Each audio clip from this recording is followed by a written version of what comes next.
Racks institute Bhopal आपका स्वागत करता है। चलिए आज मिनी डीएसओ के बारे में बता रहा हूँ। अगर आप बड़ा वाला डीएसओ नहीं ले पा रहे हैं तो इस मिनी डीएसओ से भी काफ़ी हेल्प हो जाएगी। चलिए चलते हैं इस पर। तो देखिए ये मिनी डीएसओ है और इसको हमने लिया हुआ है, तो इस पर भी मैं आपको बता दूँ सारी वर्किंग। ऑन करो तब आप देखेंगे यहाँ पर जो PWM का कंसेप्ट होता है, पल्स विथ मॉड्यूलेशन, उनकी कॉइलों को कैसे चेक करना है, तो उसके लिए मैं आपको यहाँ पर बताने जा रहा हूँ। तो देखिए इस तरह से ये हमारा मल्टीमीटर भी है और ये हमारा डीएसओ भी है। तो सबसे पहले मैं इसको ट्रिगर कर देता हूँ। ट्रिगर करने के बाद सारी चीज़ें मैं आपको क्लियर करता हूँ। ये ऑन किया मैंने। अब देखिए जो आईसियाँ हैं इस आईसी पर रख रहा हूँ। देखिए 3 वोल्ट है डीएसओ पे, देखिए 3 वोल्ट दिखा रहा है और दूसरी तरफ आपको क्या होगा, इस तरह से दिखाएगा। तो इस तरह से जब आपको दिखाएगा, इसको आपको देखिए इस तरह से आप कम ज़्यादा कर सकते हैं। ये छोटा, ये बड़ा, ये इस स्विच से क्या होता है, ये इस तरह से बड़ा छोटा होता है। इसके बाद आप जितनी भी आईसीओ पर चेक करना चाहिए, देखिए एक तरफ से क्लीन दिखेगा और एक तरफ से आपको PWM दिखेगा। इसके अलावा आप देखेंगे और जितनी कॉइलें लगी हैं सब पर आपको इसी तरह से चेक करना है। ये देखिए ये कॉइल, तो सारी कॉइलों पर इस तरह से आप चेक कर लीजिए।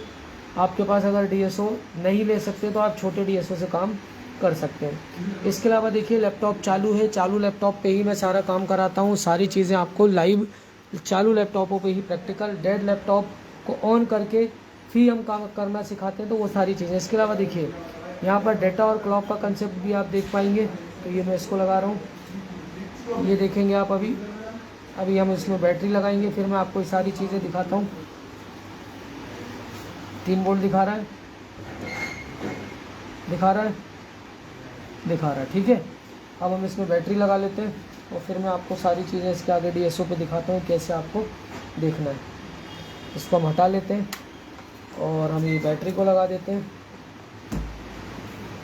बैटरी लगाते ही जो एक 3.3 वोल्ट 3 जगह बन रहा था वो सिर्फ 2 जगह रह जाएगा। तो इस चीज़ को ध्यान रखिएगा, इसमें कंफ्यूज मत होइएगा।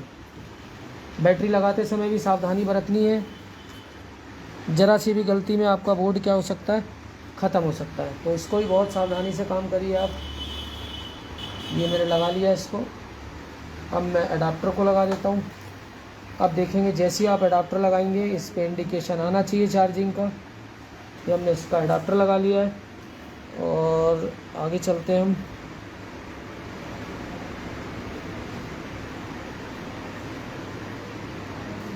यहाँ पर एडाप्टर पे लाइट आनी चाहिए, ये एडाप्टर पे लाइट आ रही है और हम देखते हैं क्या गड़बड़ है, सही से फिट नहीं है शायद। इसको निकाल लेते हैं और इसको हम फिर से लगाने की कोशिश करते हैं।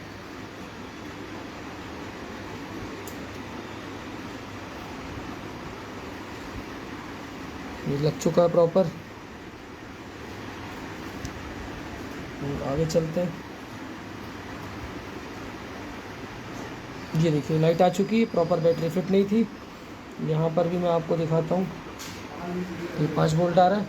ये जब यहाँ पर जब एलईडी ग्लो होगी तो आप देखेंगे 3 हो गया, ठीक है।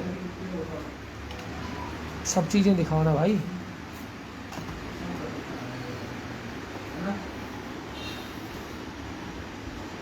अब चलते हैं हम अपने बैटरी पॉइंट पर, इस पर ध्यान रखिएगा। ये देखिए ये देखा आपको, ये चीज़ आपको चेक करना है, क्लॉक और डेटा।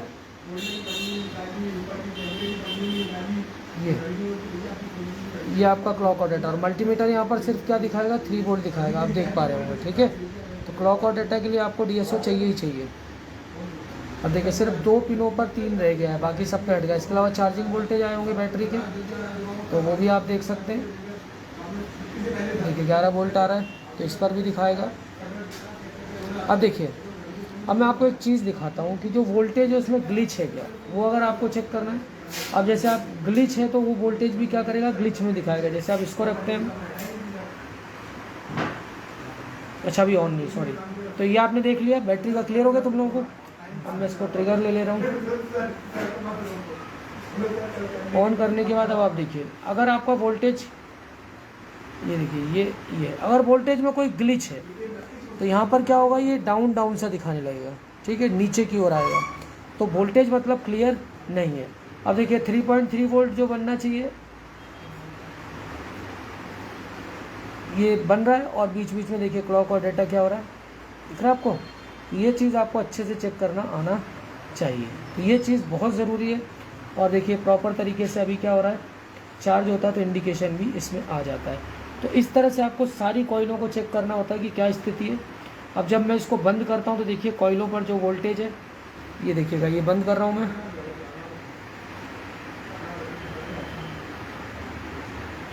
नीचे चला गया, वोल्टेज ख़त्म। लेकिन जो 19 वोल्ट है वो अभी भी बन रहा होगा। तो हम डीएसओ को हटा के पहले 19 वोल्ट भी दिखा देता हूँ कि सारे मॉसफेटों पर जो अपर प्राइमरी मॉसफेट होते हैं उन पर 19 वोल्ट क्या होना चाहिए, आना चाहिए। तो वो मैं आपको दिखाता हूँ। ये हम अडाप्टर लगा के कर रहे हैं, अडाप्टर बिना ट्रिगर किए।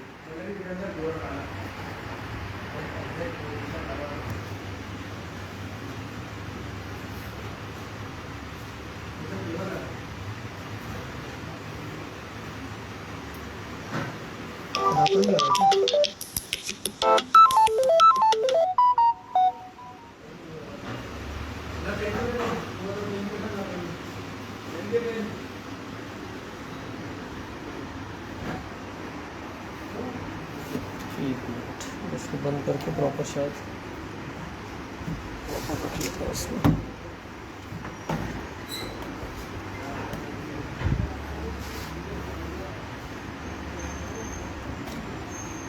हम इसमें अडाप्टर लगाते हैं।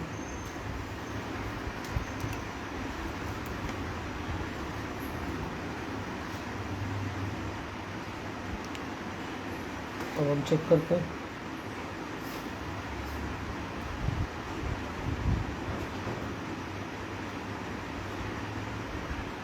ये ग्राउंड ले लेना है ऐसे,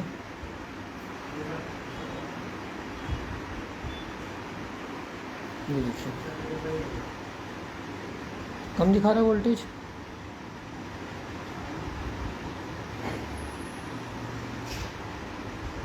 सोलह आ रहा है, कितने पे अडाप्टर 16 वोल्ट का है क्या इसका?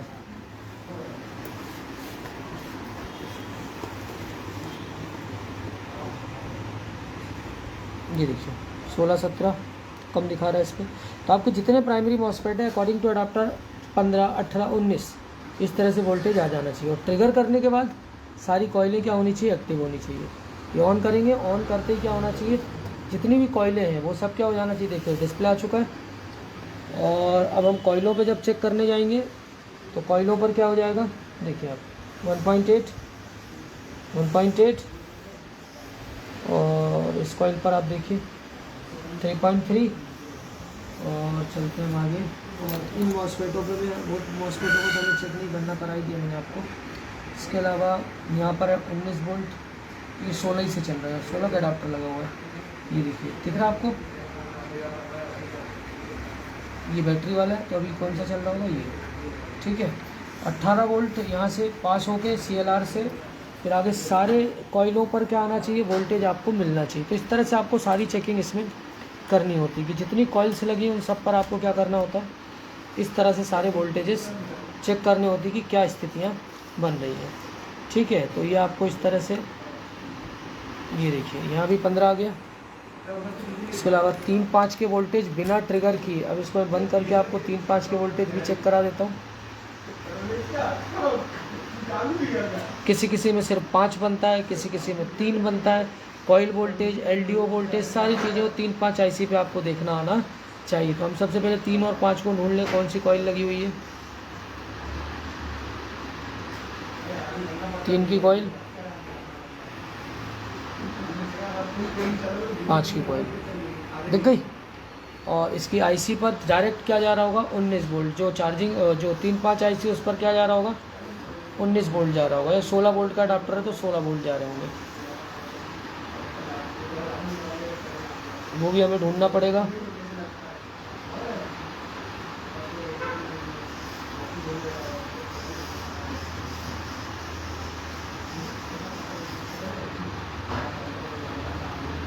ये देखिए जाएगा 16 वोल्ट। तो इस तरह से आपको एक एक चीज़ इसमें क्या करनी होती है, चेक करनी होती है। इसके अलावा RTC सेक्शन का क्रिस्टल है, तो वहाँ भी आपको फ्रीक्वेंसी DSO से लगाकर क्या करना होता है, ऑन करने के बाद इसको भी चेक कर लेना चाहिए कि यहाँ पर फ्रीक्वेंसी की क्या स्थिति है।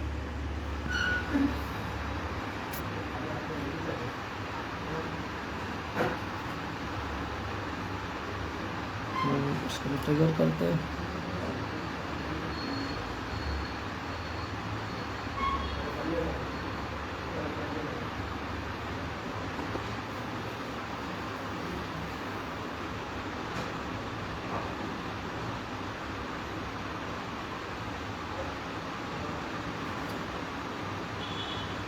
तो ज़्यादा मेगाहर्ट्ज़ का इस पर नॉर्मल दूसरी डीएसओ में आपको चेक करके दिखाऊंगा। तो इस तरह से आपको एक एक स्टेप्स में सारी चीज़ें चेक करना आना चाहिए। मिनी डीएसओ काफ़ी काम का है और बहुत सारी चीज़ें इसमें नॉर्मली चेक हो जाती हैं, तो ऐसा कोई दिक्कत इसमें होती नहीं है। इसके देखिए कुछ चीज़ें और बता दूं, यहाँ पर मैंने आपको समझा ही दिया था 1 वोल्ट ये ग्राउंड है, एसी है, डीसी है, इस तरह से। इसके अलावा आप एसी डीसी जो भी चेक कर रहे हैं वो यहाँ पर चेक हो जाएगा। और ये आपका ओके के लिए है, और ये सारा प्लस माइनस करके इनके जो पॉइंटर्स कर्सर्स हैं उनको आगे पीछे मूव करने के लिए होता है। और यहाँ से आपका रीसेट हो जाएगा, ये देखिए आप यहाँ पे दबाएंगे ये क्या हो जाएगा, रिस्टार्ट हो जाएगा। तो ये सारी चीज़ें भी इसमें। इसके अलावा यहाँ पर एक स्विच दिया होता है इसका, ये देखिए इस तरह से आप इसको यूज़ कर सकते हैं। तो ये सारी चीज़ें हमारे यहाँ होती हैं। इसके अलावा आप इसको पीछे देखेंगे नॉर्मल होता बहुत, दूसरी साइटों से लेंगे तो 1500-1600 का भी आ जाएगा नॉर्मली। 2500-3000 2000 2500 से इसकी कीमत अमेज़ोन और फ्लिपकार्ट पे अवेलेबल होती है। तो आप बहुत कुछ काम इससे भी थोड़ा बहुत कर सकते हैं अगर 20-25 हज़ार का डीएसओ अगर आप अभी नहीं भी ले रहे हैं तो। इस तरह से हम सारी चीज़ें कराते हैं, सारे कोर्सेज़ कराते हैं जो भी आप करना चाहें। कल से हम 3-5 की आईसी, इसके अलावा जो चार्जिंग आईसी है, मैक्स की जो आईसी है, आईएसएल की आईसी है, इन सब आईसीयों के बूट सीक्वेंस, ओजेड की है उसके बूट सीक्वेंस, इसके अलावा टीपीएस की है उसके बूट सीक्वेंस, फिर हम चार्जिंग आईसी के बाद आएंगे 3-5 आईसी, फिर आईओ की पूरी डिटेल्स और फिर पीसीएच की पूरी डिटेल। तो इस तरह से हम सारी आईसीयों के डिटेल को पूरा डिटेल के साथ पढ़ेंगे ताकि किसी भी तरह की दिक्कत ना रहे। ये ऐसे ही कोर्सेज़ के लिए आप मुझे कॉल कर सकते हैं, हमें ज्वाइन कर सकते हैं। 9893266819 मेरा नंबर है। रैक्स इंस्टीट्यूट भोपाल को याद रखिए, कहीं और कंफ्यूज मत होइए। मेरा नंबर कई लोग अपने साइटों पे भी डाल रखा है, तो उस पर भी आप कंफ्यूज मत होइए। मेरा नंबर 9893266819 है, रैक्स इंस्टीट्यूट का नंबर है। Thanks for the